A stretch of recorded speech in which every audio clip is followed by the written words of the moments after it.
दोस्तों, क्या ये सब हज़रत इमाम महदी अलैहिस्सलाम के ज़हूर की निशानियां हैं? क्या ईरान के बिगड़ते हालात ये इशारा दे रहे हैं कि मशरिक से स्याह झंडों वाला लश्कर अब ज़ाहिर होने वाला है?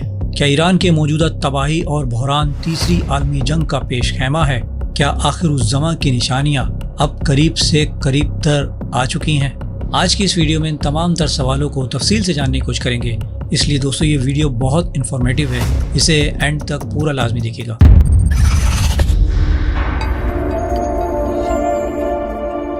एक ऐसी सरजमीन जहाँ से मशरिक का सूरज निकलता है, खुरासान। रिवायत में लिखा है कि वहाँ से एक लश्कर उठेगा स्याह झंडों वाला, जो मक्का की तरफ बढ़ेगा। आज वही खुरासान यानी मौजूदा ईरान दुनिया की सबसे बड़ी ताकत के सामने खड़ा है। इसराइल बंकर तैयार कर रहा है, हथियार तेज हो रहे हैं। अमरीकी सफीर का बयान 4 से 5 दिन में ईरान को मिटा देंगे, जबकि ईरान भी जवाबी कार्रवाई कर रहा है। आबनाए हुर्मुज़ में वो माइंस बिछा रहा है। 10,000 किलोमीटर रेंज के हाइपरसोनिक मिसाइल तैयार हैं। कहा जा रहा है कि ईरान ने 800 से 1200 या हत्ता के 2000 तक लोगों को गिरफ्तार किया है, जो गैर मुल्की फंडिंग से फसाद करवा रहे थे। सुप्रीम लीडर आयतुल्लाह अली खामनाई ने कहा है कि उनसे सख्ती से निपटा जाएगा, जबकि अमेरिका ये कह रहा है कि किसी को भी नुकसान नहीं होना चाहिए। और दोस्तों, ये तजाद जंग का मुकम्मल माहौल बना रहा है। सुप्रीम लीडर आयतुल्लाह अली खामनाई कहते हैं कि फसादात के पीछे ट्रम्प और अमेरिका है। अरब ममालिक भी अमेरिका को जंग के लिए मना कर रहे हैं, लेकिन दोस्तों, इनमें उनका मफाद है, क्योंकि अगर ईरान ने जवाब दिया तो अरब ममालिक में अमेरिका के जो अड्डे हैं वो तबाह हो जाएंगे। दोस्तों, ये सब तीसरी आलमी जंग का आगाज़ हो सकता है, और ये आगाज़ ईरान से होगा। पाकिस्तान और इंडिया भी इसमें घसीटे जाएंगे। इसराइल का प्लान है कि पहले ईरान को कमज़ोर करें, फिर पाकिस्तान की बारी।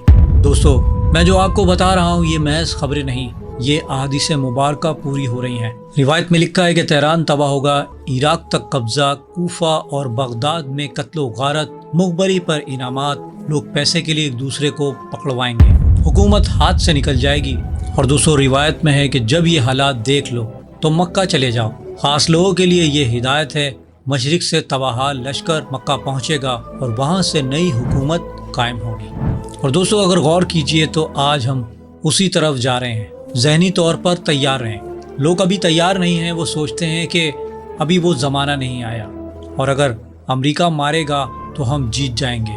दोस्तों, पिछले 2.5 साल से हम ये देख रहे हैं कि मुसलमानों का बुरा वक्त शुरू हो चुका है। किताबुल फितन में रिवायत है कि दूसरा सितारा देख लो तो अल्लाह की पनाह मांगो, ना कि खैर। अब दोस्तों, बद से बदतर हालात होते जा रहे हैं। इंडिया में रोज़ मुसलमान मारे जा रहे हैं, घर गिराए जा रहे हैं, हर शख्स वहाँ मुतासिर हो रहा है।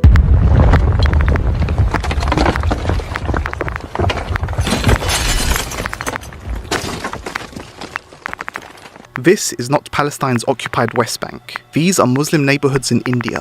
In recent years, demolitions like these have become a political hallmark of India's BJP government. Bulldozers roll through streets, walls are marked in paint, families watch helplessly. सच बोलते थे, तो यही वजह है, मुस्लिम होने की ही वजह से टारगेट किया गया है। आज 200 मुसलमानों का ये आलम है कि हर शख्स मुतासिर हो रहा है, लेकिन लोग अब भी नहीं समझ पा रहे। शायद उनको जब समझ आएगा जब बहुत देर हो चुकी होगी।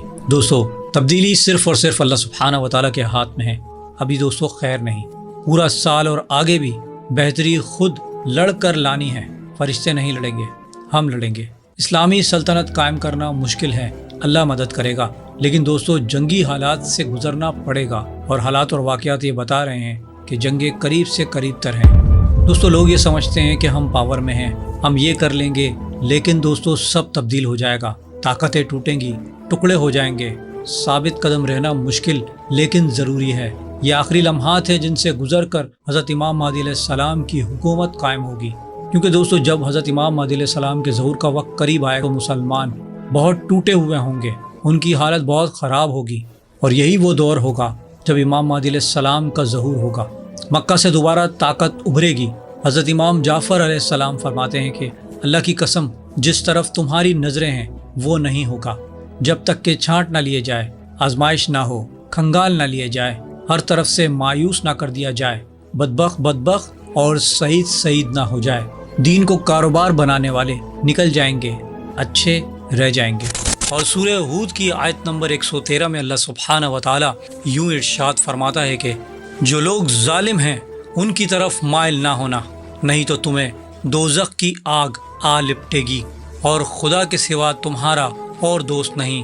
اگر تم ظالموں کی طرف مائل ہوگے تو پھر تم کو کہیں سے مدد نہ مل سکے گی۔ دوستو، ہم سب نے سنا ہے کہ کالے جھنڈوں والا لشکر خراسان یعنی مشرق سے ظہور پذیر ہوگا، جو حضرت امام مہدی علیہ السلام کی حکومت کو قوت اور استحکامت بخشے گا اور ان کی حکومت قائم کر دے گا۔ دوستو، ایک حدیث مبارکہ میں ہے کہ خراسان سے سیاہ علم لیے فوجیں چلیں گی، ان کا رخ کوئی موڑ نہ سکے گا، انہیں کوئی پیچھے ہٹا نہ سکے گا، اور وہ ایلیا جو حضور صلی اللہ تعالیٰ علیہ وسلم کے زمانے میں یروشلم کا نام تھا، وہاں اپنے جھنڈے گاڑ دیں گے۔ اسی طرح دوستو، کتاب الفتن صفحہ نمبر 329 حدیث نمبر 907 میں حضرت امام علی شیر خدا علیہ السلام سے روایت ہے کہ رسول کریم صلی اللہ تعالیٰ علیہ وسلم نے ارشاد فرمایا، کالے جھنڈے نکلیں گے جو سفیانی کے ساتھ لڑیں گے، ان میں بنو ہاشم کا ایک نوجوان ہوگا جس کے بائیں کندھے پر تل ہوگا، اور اس لشکر کے آگے بنو تمیم کا ایک شخص ہوگا جسے شعیب بن صالح کہا جائے گا، وہ سفیانی کو شکست دے کر بھگا دے گا۔ اسی طرح دوستو، کتاب الفتن صفحہ نمبر 98 میں حضرت عمار بن یاسر رضی اللہ تعالیٰ عنہ سے روایت ہے کہ انہوں نے فرمایا، جب سفیانی کوفے پہنچے گا اور آل محمد صلی اللہ تعالیٰ علیہ وسلم کے ساتھیوں کو قتل کر دے گا تو حضرت امام مہدی علیہ السلام ظاہر ہوں گے اور ان جھنڈوں پر شعیب بن صالح مقرر ہوں گے۔ اسی طرح دوستو، کتاب الفتن حدیث نمبر 909 میں حضرت ابو جعفر رضی اللہ تعالیٰ عنہ سے روایت ہے کہ انہوں نے فرمایا کہ وہ کالے جھنڈے جو خراسان سے نکلیں گے کوفے میں ٹھہریں گے، پھر جب حضرت امام مہدی علیہ السلام مکے میں ظاہر ہوں گے تو اس لشکر کو بیعت کے لیے اطلاع پہنچائی جائے گی۔ ان روایت سے ہمیں یہ معلوم ہوتا ہے کہ لشکر سفیانی اور لشکر خراسانی تقریباً ایک ہی وقت میں خروج کریں گے۔ جب کالے جھنڈوں والا لشکر عراق کے کوفے میں موجود ہوگا تو اس کا ایک مرتبہ سفیانی کے لشکر سے بھی مقابلہ ہوگا، جسے شعیب بن صالح شکست دے کر بھگا دیں گے، اور وہ خود حضرت امام مہدی علیہ السلام کے علم بردار ہوں گے۔ دوستو، ان حدیث مبارکہ سے یہ بھی معلوم ہوتا ہے کہ کالے جھنڈوں والا لشکر حضرت امام مہدی علیہ السلام کے ظہور سے پہلے ہی خروج کر چکا ہوگا اور وہ عراق کے کوفے میں قیام کر رہا ہوگا، یعنی دوستو اس وقت ایران جو ہے وہ تباہ حال ہو چکا ہوگا اور وہاں سے مسلمانوں کی ایک طاقت خروج کرے گی، اور جب انہیں مکہ میں امام زمانہ کے ظہور کی خبر ملے گی تو وہ کوفے سے مکہ مکرمہ کی طرف روانہ ہوں گے تاکہ حضرت امام مہدی علیہ السلام کے دست مبارک پر بیعت کریں۔ اللہ سبحانہ و تعالیٰ سے دعا ہے کہ امت مسلمہ کی خیر فرمائے اور ہمیں یہود و نصارہ کے مکر و فریب سے محفوظ فرمائے، آمین۔ دوستو، اگر آپ کو میری ویڈیو اچھی لگی تو پلیز اسے لائک اور شیئر کرنا نہ بھولیے گا، اور مزید ایسی ویڈیوز کے لیے میرے چینل کو سبسکرائب کر لیں اور بیل آئیکن پہ بھی کلک کر دیں تاکہ میری ہر نئی آنے والی ویڈیو کی نوٹیفیکیشن آپ کو بر وقت ملتی رہے۔ اپنا اور اپنے پیاروں کا بہت زیادہ خیال رکھیے گا۔ ملتے ہیں نیکسٹ ویڈیو میں، تب تک کے لیے اللہ حافظ۔